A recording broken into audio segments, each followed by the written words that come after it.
ನಮಸ್ಕಾರ ಸ್ನೇಹಿತರೆ. ಬಂಗಾಳದ ಸ್ಟೋರಿ ಈಗ ಅಕ್ಷರಶಃ ಬಿಜೆಪಿ ಮತ್ತು ಟಿಎಂಸಿ ನಡುವಿನ ರಣರಂಗವಾಗಿ ಮಾರ್ಪಟ್ಟಿದೆ. ಸೋದರಳಿಯನನ್ನ ಬಚಾವ್ ಮಾಡೋದಕ್ಕೋಗಿ ಮಮತಾ ಬ್ಯಾನರ್ಜಿ ಇಡಿ ಇಕ್ಕಳದಲ್ಲಿ ಸಿಲುಕಿ ಹಾಕಿಕೊಂಡ್ರು. ಏನಿದು ಅಳಿಯನ ಟ್ರ್ಯಾಪ್? ಗೊತ್ತಿದ್ದೋ ಗೊತ್ತಿಲ್ಲದೆ ಮಮತಾ ಬ್ಯಾನರ್ಜಿ ಈ ಟ್ರ್ಯಾಪ್ ಅಲ್ಲಿ ಬಿದ್ದಿದ್ದಾರೆ. ಹಾಗಾದ್ರೆ ಫೈನಲಿ ಮಮತಾ ಬ್ಯಾನರ್ಜಿ ಮೋದಿ ಮತ್ತು ಶಾಗೆ ಸರೆಂಡರ್ ಆದ್ರ? ಏನಿದು ಸೋದರಳಿಯ ಅಭಿಷೇಕ್ ಬ್ಯಾನರ್ಜಿಯ ಕರ್ಮಕಾಂಡ? ಈಗ ಬಿಜೆಪಿ ಅವರು ಹೇಳ್ತಾ ಇರೋದು ಮೊದಲು ಅರೆಸ್ಟ್ ಆಗೋದು ಮಮತಾ ಬ್ಯಾನರ್ಜಿ, ಯಾಕಂದ್ರೆ ಬಚಾವ್ ಮಾಡೋದಕ್ಕೆ ಬಂದಿರೋರು ಇವರು, ನಂತರ ಅಭಿಷೇಕ್ ಬ್ಯಾನರ್ಜಿ ಸರದಿ. ಹಾಗಾದ್ರೆ ಏನಿದು ಫುಲ್ ಇನ್ಸೈಡ್ ಸ್ಟೋರಿ? ಕಂಪ್ಲೀಟ್ ಸಂಚಿಕೆ ನೋಡಿ ಕ್ಲಾರಿಟಿ ಸಿಗುತ್ತೆ. ಈಗ ಇದು ಸುಪ್ರೀಂ ಕೋರ್ಟ್ ಅಂಗಳಕ್ಕೆ ಹೋಗಿದೆ, ಮತ್ತೊಂದು ಅಂಗಲ್ ತೆರೆದುಕೊಂಡಿದೆ. ಅದು ಬೇರೆ ಯಾವುದೂ ಅಲ್ಲ, ಮಮತಾ ಬ್ಯಾನರ್ಜಿ ಅವರ ಸೋದರಳಿಯ ಅಭಿಷೇಕ್ ಬ್ಯಾನರ್ಜಿ.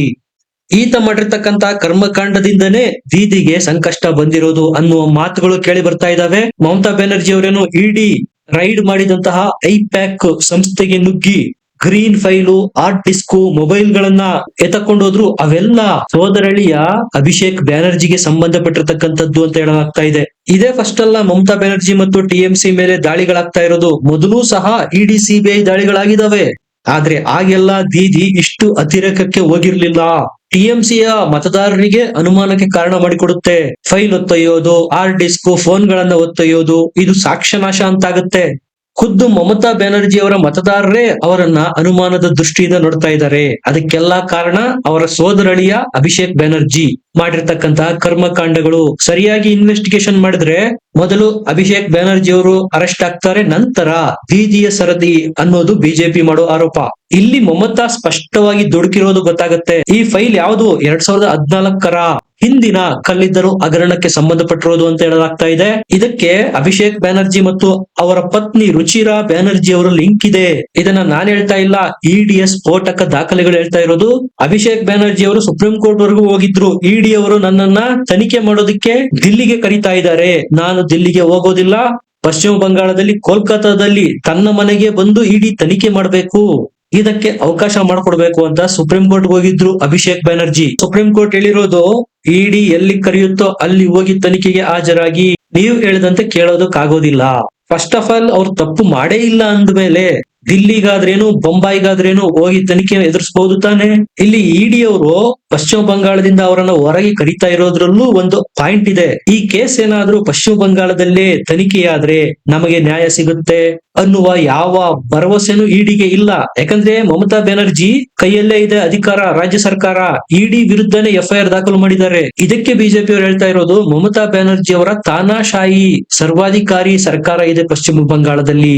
ಇದಕ್ಕೆ ಪುಷ್ಟಿ ಯಾವಾಗ ಸಿಗುತ್ತಪ್ಪ ಅಂದ್ರೆ, ಸುಪ್ರೀಂ ಕೋರ್ಟ್ಗೆ ಇಡಿ ಹೋಗೋದಕ್ಕೂ ಮುಂಚೆ ಮಮತಾ ಬ್ಯಾನರ್ಜಿ ಅವರೇ ಕೇವಿಯೇಟ್ ಹಾಕೊಂಡ್ಬಿಟ್ಟಿದ್ದಾರೆ.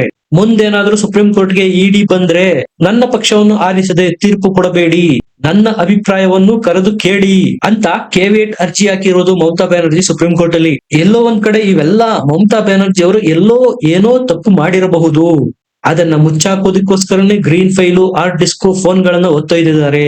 ಈ ಮಾತು ಪಶ್ಚಿಮ ಬಂಗಾಳದ ಸಾಮಾನ್ಯ ಜನ ಆಡ್ಕೊಳ್ತಾ ಇದ್ದಾರೆ. ಯಾಕಂದ್ರೆ ಇದು ಮುಂದೆ ಜನರಲೈಸ್ ಆದ್ರೆ ಕಷ್ಟ.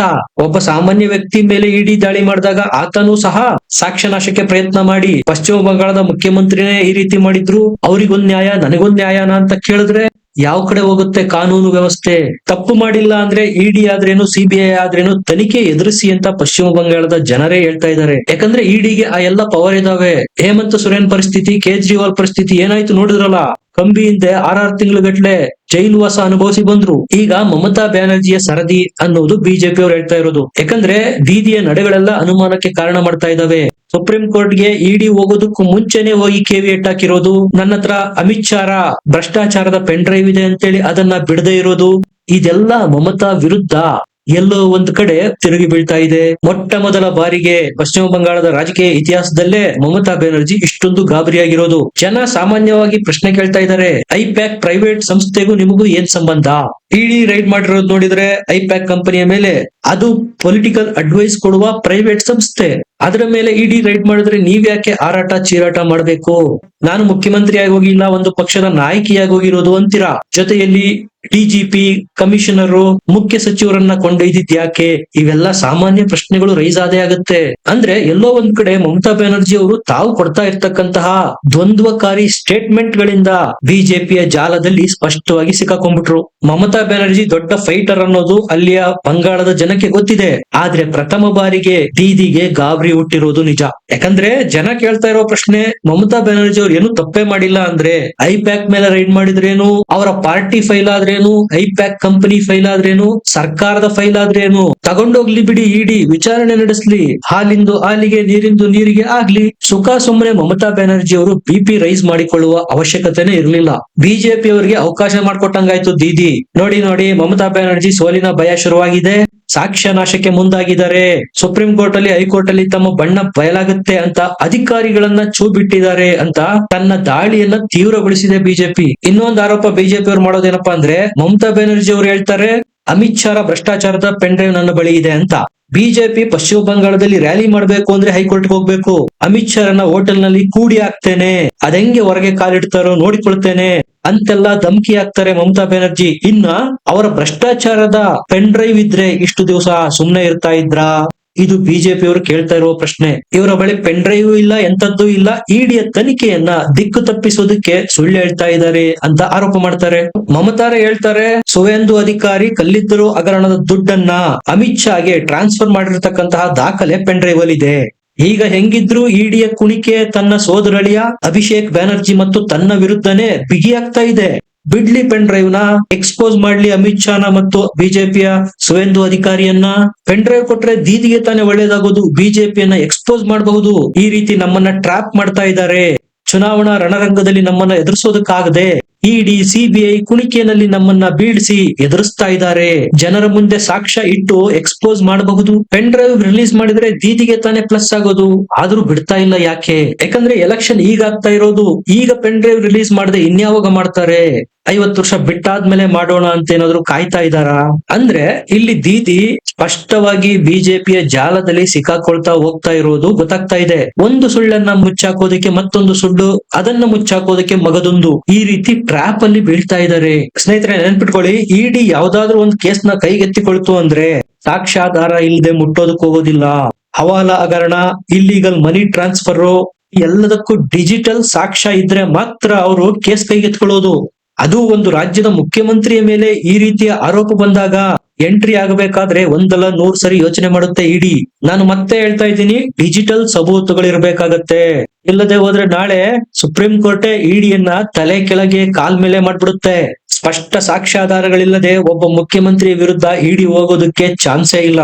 ಒಂದು ವೇಳೆ ಸುಳ್ಳು ಆರೋಪ ಮಾಡ್ತಾ ಇದ್ರೆ ದೀದಿಗೆ ಅವಕಾಶನ ಚಿನ್ನದ ಅರಿವಾಣದಲ್ಲಿ ಇಟ್ಟು ಬಿಜೆಪಿ ಕೊಟ್ಟಂತೆ. ಎಕ್ಸ್ಪೋಸ್ ಮಾಡ್ಲಿ, ಒಳಗಾಕ್ಲಿ ಅಮಿತ್ ಶಾರನ್ನ. ಹೇಗಿದ್ರು ಆರೋಪ ಮಾಡ್ತಾ ಇದಾರಲ್ಲ ಭ್ರಷ್ಟಾಚಾರ ಮಾಡಿದ್ದಾರೆ ಅಂತ. ಪೆನ್ ಡ್ರೈವ್ ಅಲ್ಲಿ ಸುವೇಂದು ಅಧಿಕಾರಿ ಹೆಸರನ್ನ ಎಳೆದು ತಂದಿದ್ರು ದೀದಿ. ಸುವೇಂದು ಅಧಿಕಾರಿ 24 ಗಂಟೆಗಳ ಟೈಮ್ ಕೊಟ್ಟಿದ್ದಾರೆ. ಇಷ್ಟರೊಳಗೆ ಆ ಪೆನ್ ಡ್ರೈವ್ ರಿಲೀಸ್ ಮಾಡ್ಬೇಕು, ಇಲ್ಲದೆ ಹೋದ್ರೆ ಮಾನವ ನಷ್ಟ ಮೊಕದ್ದಮೆ ಹಾಕಲಾಗುವುದು ಅಂತ ಪತ್ರ ಬರೆದಿದ್ದಾರೆ ಸುವೇಂದು ಅಧಿಕಾರಿ ಮಮತಾ ಬ್ಯಾನರ್ಜಿಗೆ. ಇದಕ್ಕೆ ಹೇಳೋದು ಇರ್ಲಾರದವರು ಇರುವೆ ಬಿಟ್ಕೊಂಡ್ರು ಅಂತ. ಒಳ್ಳೆ ಅವಕಾಶ ಇದೆ. ಮಮತಾ ಬ್ಯಾನರ್ಜಿ ಯಾವುದೇ ತಪ್ಪು ಮಾಡಿಲ್ಲ ಅಂದ್ರೆ ಸುವೇಂದು ಅಧಿಕಾರಿ, ಅಮಿತ್ ಶಾ, ಮೋದಿಯನ್ನ ಎಕ್ಸ್ಪೋಸ್ ಮಾಡೋದಿಕ್ಕೆ ದೇಶದ ಜನರೆದುರು ಬಿಚ್ಚಿ ಹೇಳಿ ಬಿಡ್ಲಿ. ಇವರು ಆರೋಪ ಮಾಡಿ ಪೆನ್ ಡ್ರೈವ್ ಬಿಡದೆ ಹೋದ್ರೆ ಜನ ಏನನ್ಕೋತಾರೆ ಗೊತ್ತಾ? ಅಮಿತ್ ಶಾ ಮತ್ತು ಸುವೇಂದು ಅಧಿಕಾರಿ ಮೇಲೆ ಆರೋಪ ಮಾಡಿದ್ರು, ಒಳಗೊಳಗೆ ಏನಾದ್ರೂ ಹೊಂದಾಣಿಕೆ ಮಾಡಿಕೊಂಡು ಬಿಟ್ರ, ಆರೋಪಿಗಳನ್ನ ಬಚಾವ್ ಮಾಡ್ತಾ ಇದ್ದಾರಾ, ಅಥವಾ ಇಡಿಯ ತನಿಖೆಯಿಂದ ಬಚಾವ್ ಆಗೋದಕ್ಕೆ ಸುಳ್ಳು ಹೇಳ್ತಾ ಇದ್ದಾರಾ? ಇದು ಸಾಮಾನ್ಯ ಜನರಿಗೆ ಮಾಡ್ತಕ್ಕಂತಹ ದ್ರೋಹ ಅಲ್ವಾ? ಇವರೇ ಹೇಳೋ ಪ್ರಕಾರ ಅಮಿತ್ ಶಾ ಮತ್ತು ಸುವೇಂದು ಅಧಿಕಾರಿ ತಪ್ಪು ಮಾಡಿದ್ದಾರೆ. ತಪ್ಪು ಮಾಡಿರೋರ್ನ ಕ್ಷಮಿಸ್ಬೇಕು. ಯಾಕೆ? ಒಳಗಾಕಿಸ್ಲಿ, ಸಾಕ್ಷ್ಯ ಇದೆ ಅಂತ ತೋರಿಸಿ ಸಾಕ್ಷ್ಯ ನಾಶ ಮಾಡಿದಂತಾಗೋದಿಲ್ವಾ? ಅದನ್ನ ಕೊಡದೆ ಹೋದ್ರೆ ಅಪರಾಧ ಮಾಡೋದಕ್ಕೆ ಕುಮ್ಮಕ್ಕು ಕೊಟ್ಟಂತಾಗೋದಿಲ್ವಾ? ಇದು ಈ ಎಲ್ಲ ಪ್ರಶ್ನೆಗಳನ್ನ ನಾನ್ ಕೇಳ್ತಾ ಇಲ್ಲ, ಬಂಗಾಳದ ಸಾಮಾನ್ಯ ಜನ ಕೇಳ್ತಾ ಇದ್ದಾರೆ. ನಿಮ್ಗೆ ಏನ್ ಅನ್ಸುತ್ತೆ? ಕಮೆಂಟ್ ಮಾಡಿ, ಲೈಕ್ ಮಾಡಿ, ಚಾನೆಲ್ ನ ಸಬ್ಸ್ಕ್ರೈಬ್ ಮಾಡಿ. ಮತ್ತೆ ಸಿಗೋಣ. ನಮಸ್ಕಾರ.